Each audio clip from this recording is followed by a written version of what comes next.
Bonsoir et bienvenue dans un nouveau numéro de Hightech 221. J'espère que vous avez passé une très belle fête de Korité. Déwénéti encore une fois. Nous allons parler de Boutique qui est une plateforme d'appui à l'inclusion technologique. Et pour cela, nous avons recueilli les propos de M. Luis Biagui.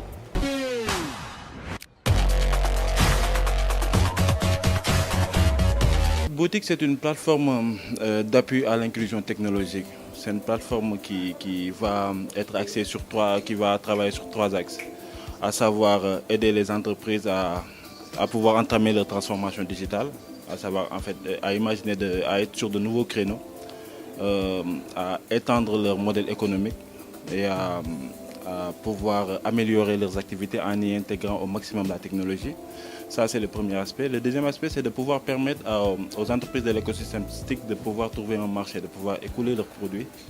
Et dans un troisième temps, Boutique, c'est une plateforme qui va lutter contre le sous-emploi, qui va aider à l'employabilité en aidant le maximum de personnes possibles à pouvoir trouver du travail, à pouvoir contribuer au développement du pays globalement. En fait, intégrer Boutique, tout le monde peut intégrer Boutique. Parce qu'en fait, l'idée, c'est de pouvoir lutter contre le sous-emploi. L'idée, c'est de pouvoir permettre à un certain nombre de personnes de pouvoir sortir de cette exclusion sociale-là. C'est-à-dire que c'est une plateforme qui va permettre à n'importe qui, à tout le monde de pouvoir venir prendre des produits technologiques et de pouvoir les vendre. C'est-à-dire que de pouvoir s'occuper en quelque sorte. C'est comme ça que ça a été réfléchi. Il y a une formation qui est prévue à l'intérieur. C'est-à-dire qu'on aide les jeunes à pouvoir savoir comment vendre des produits. C'est-à-dire que ce que je voudrais que vous compreniez, c'est sur trois axes. Dans un premier temps, on va aider les entreprises du secteur de la technologie. Parce qu'en fait, c'est né de cette manière-là. On a remarqué que la plupart des entreprises du secteur de la technologie n'arrivaient pas à créer des produits qui soient adaptés à notre marché. C'est ce qui s'est passé. C'est-à-dire que nous, on travaille sur deux axes. On va aider ces entreprises-là à pouvoir créer des produits qui soient conformes au marché. Et on va aider ces entreprises-là à pouvoir commercialiser ces produits-là. Et en quoi faisant? En aidant les autres personnes, c'est-à-dire que les particuliers comme moi, à pouvoir prendre ces produits-là pour les intégrer, pour aider aussi les entreprises, les autres entreprises, les PME à pouvoir utiliser ces produits-là dans leurs entreprises. C'est juste comme ça que ça marche. C'est-à-dire que c'est sur plusieurs volets qu'on va agir. Voilà, c'est globalement comme ça. Juste dire que, en fait, s'il y a une entreprise qui voudrait améliorer ses activités par la technologie, qu'il nous rejoigne.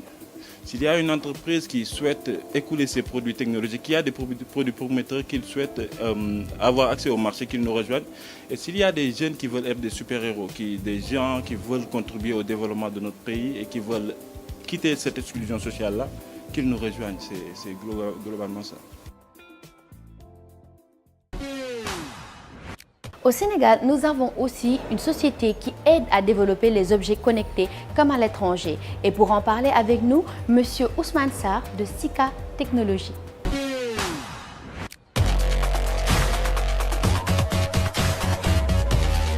Alors, notre société s'appelle Sika Technologies, qui a été créée en septembre 2016. Sika est un nom en fait en swahili qui veut dire nouvelle compétence. Et vu qu'à travers en fait notre groupe, il n'y avait pas seulement des Sénégalais, il y avait d'autres nationalités, Camerounais, Nigériens, Béninois.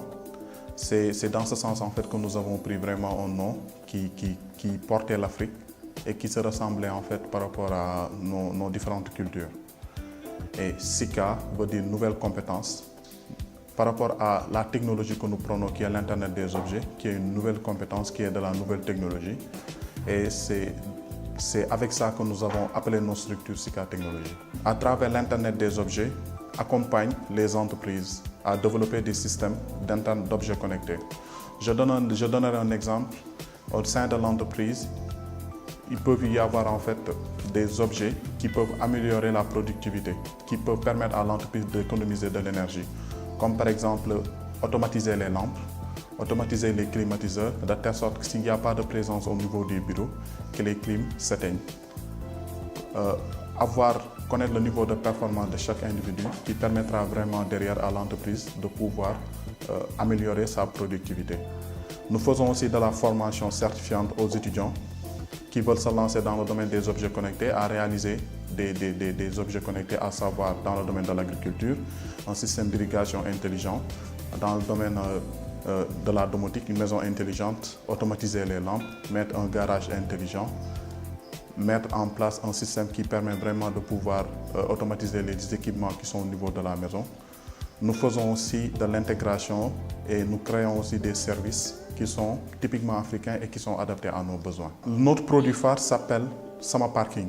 Donc Sama Parking, c'est un parking intelligent qui vous permet de pouvoir connaître votre place, le nombre de places disponibles à temps réel, qui vous permet d'avoir un système de guidage jusqu'à votre place de stationnement.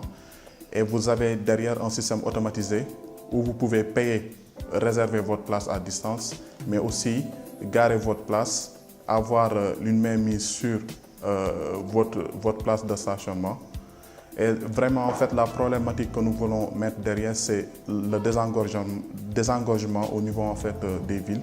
Parce que la plupart en fait, des embouteillages sont dus à des voitures qui sont à la recherche de places de stationnement.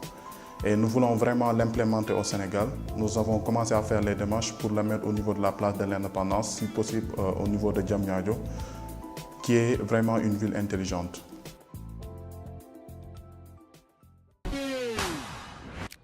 Nous allons tous sur Internet et pour cela, nous passons forcément par un navigateur, que ce soit Google Chrome, Mozilla Firefox ou Safari. Alors, êtes-vous satisfait des fonctionnalités qu'offrent ces navigateurs? C'est ce que nous allons découvrir. Et ma question à moi, c'est êtes-vous Safari, Google ou Mozilla? Ou peut-être même Internet Explorer?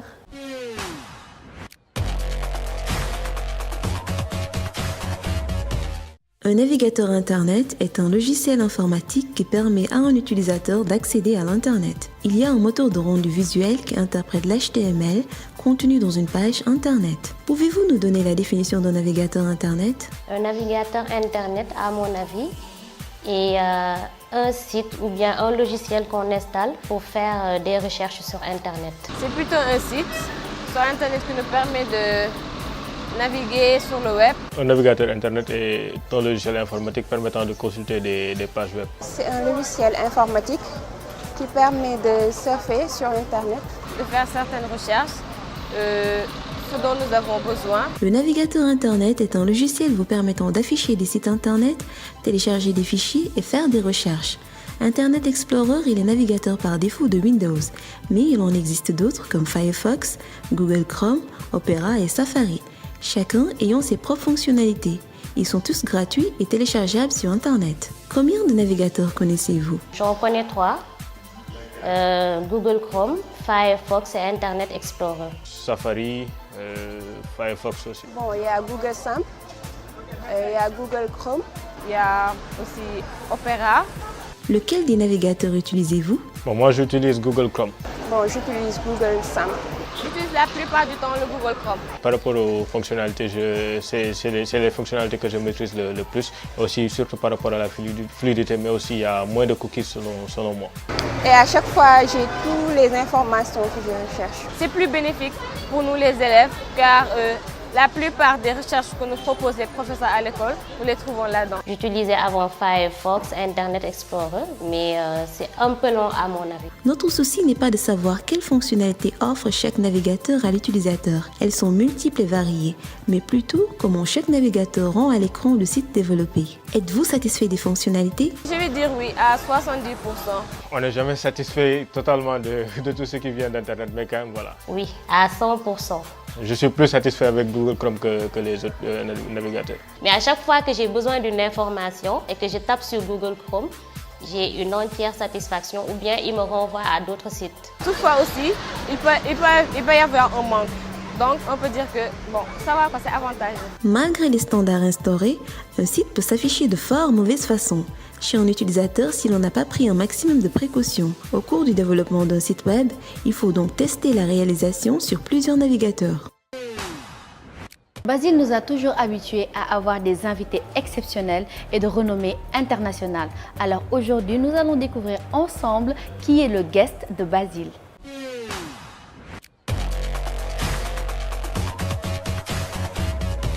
Abdoudien, bonjour. Bonjour Basile. Vous êtes le fondateur de Comparer, une plateforme qui fait la comparaison des sites et produits en ligne. Mais aujourd'hui, on parle beaucoup de e-commerce au Sénégal. Est-ce qu'on peut dire que le marché est assez ouvert pour mettre en place des plateformes de e-commerce?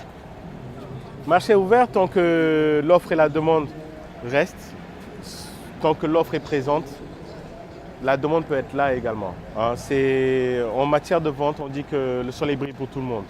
C'est de la vente, elle est juste électronique. Alors, depuis le début, lorsqu'on parlait de e-commerce au Sénégal, on a vu l'apparition de plusieurs plateformes.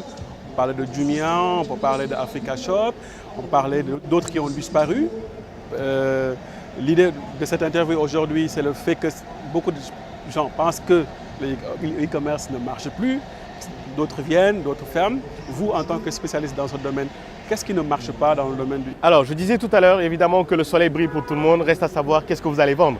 Qu'est-ce que vous allez proposer, évidemment, en produits innovateurs. Vous avez eu à me parler tout de suite de Marketplace, que je connais bien. Écoutez, pour estimation aujourd'hui, c'est qu'on parlera aujourd'hui de la fameuse licorne Jumia, qui en est à 1 milliard d'euros en termes d'investissement. Africa Shop, qui, je pense, était peut-être à 7 millions d'euros de budget de fonctionnement entre le Sénégal, la Côte d'Ivoire et le Cameroun. AfriMarket, qui en est à 12 millions d'euros d'investissement. Vous aurez des classified. Les gens ne font pas forcément la différence. Une place de marché est quelqu'un, justement, qui prend des commissions suite à des ventes. Et ensuite, un classified et un site d'annonce qui se rémunère en fonction, justement, de l'alimentation que l'on fait nous-mêmes. Nous alimentons le site, justement, par nos propres produits. Et ces publications sont quand même payantes.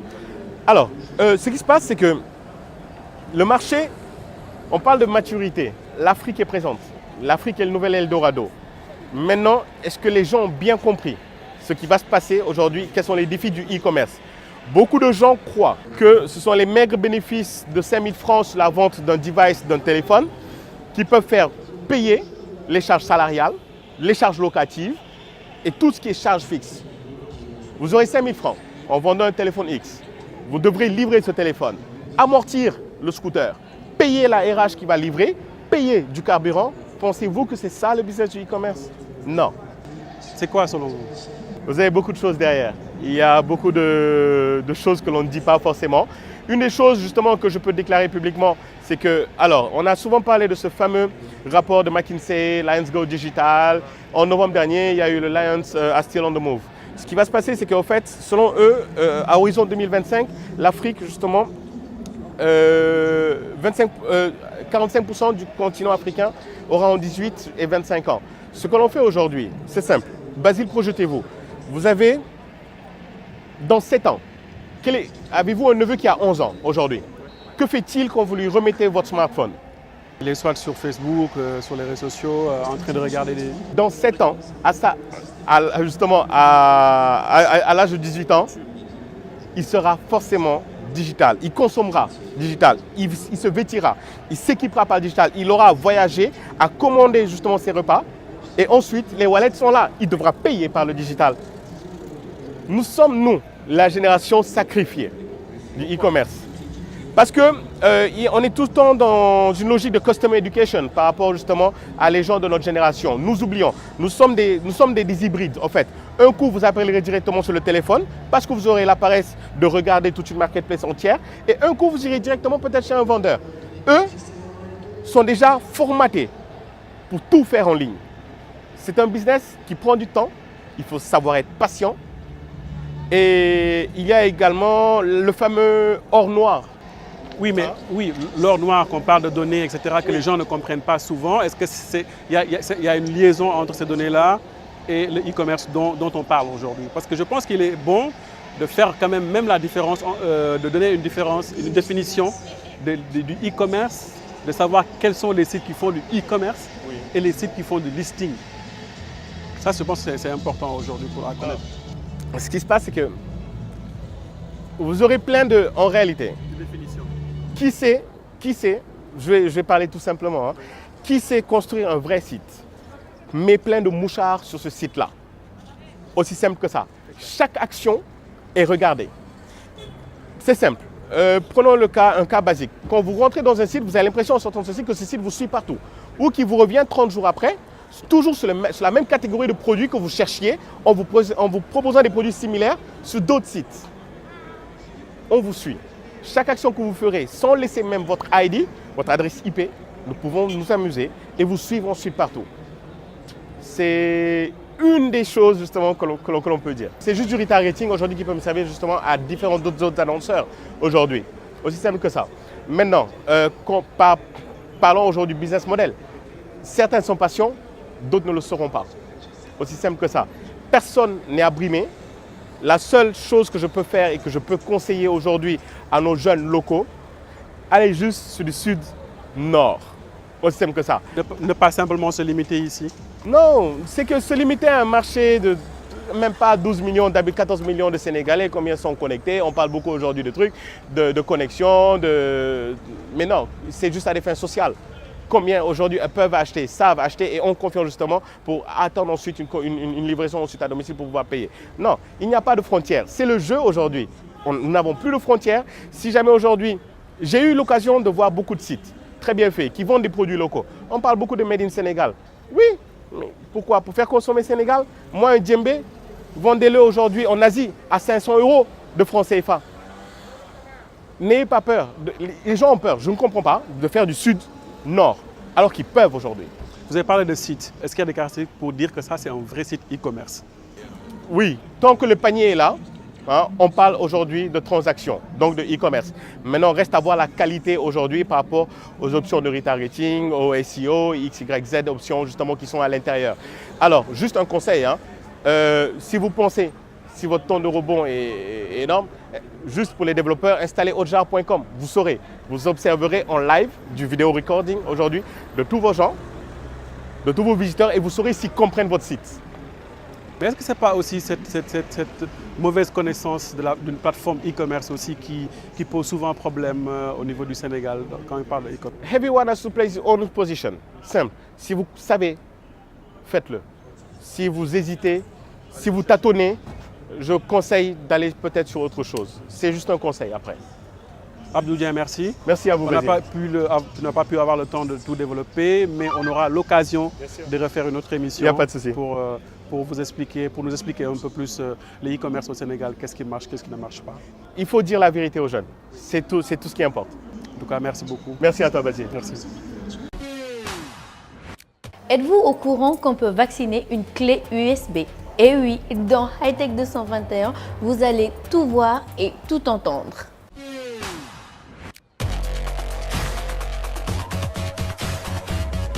Bonsoir tout le monde. S'il existe un point faible sur les clés USB, c'est le manque de sécurité. En effet, l'une des conséquences de leur portabilité est qu'ils prennent et propagent facilement des virus. Voilà la raison pour laquelle beaucoup n'aiment pas partager leurs clés USB ou prendre des clés USB. Grâce à notre tips d'aujourd'hui, fini ce genre de cauchemar. Nous allons parler de comment vacciner vos clés USB. Oui, je parle bien de la vaccination de vos clés USB. Il existe des outils disponibles sur le web, dont le Bitdefender Humanizer et le USB Fix, qui permettent de vacciner votre clé USB. Ces outils installent ce qu'on appelle un autorun sain qui empêche l'exécution automatique de certains programmes. Ceci après avoir éliminé toute trace de virus présent dans votre lecteur. Ils permettent en même temps de protéger votre ordinateur contre tout lecteur nuisible branché sur votre machine. Le USB Fix et le Bitdefender Humanizer USB sont disponibles gratuitement sur le net. Les fonctionnalités basiques permettent de protéger largement votre PC et votre clé USB. Voici donc comment vacciner votre clé USB et votre PC. J'espère que ce tips vous a plu. Nous nous donnons rendez-vous à la prochaine. Il est vrai qu'avec l'épisode de la clé vaccinée, il est difficile de faire mieux. Mais j'ai encore mieux. Que direz-vous de lunettes qui sont contrôlées par le cerveau? Et oui, là je vous parle de la réalité mixte. Nous allons partir à la découverte. Vous allez comprendre ce qu'est exactement les lunettes magiques LEAP.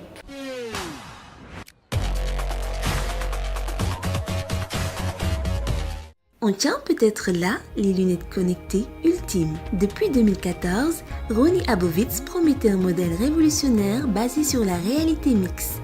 Il a dépensé plus de 1,5 milliard d'euros pour créer un modèle qui soit dirigé par le cerveau. L'idée, c'est que votre cortex visuel et une bonne partie de votre cerveau agissent comme un bon moteur graphique. qui permet un rendu du monde alentour par des connexions entre 100 billions de neurones. Le monde que vous percevez sera en réalité créé dans votre cortex visuel avec un peu d'imagination. Une fois intact, vous voilà plongé dans le 22e siècle. Facebook a encore innové. En quoi faisant, il nous a apporté un casque. Le casque Oculus Go. Découverte.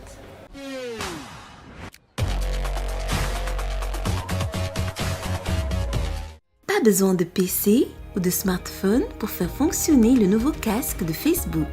L'Oculus Go propose un champ de vision à 110 degrés et un écran LCD doté d'une définition de 2560 sur 1440 pixels. Il intègre ainsi des haut-parleurs qui offrent un son spatialisé et une prise jack pour le casque audio accompagné de son contrôleur.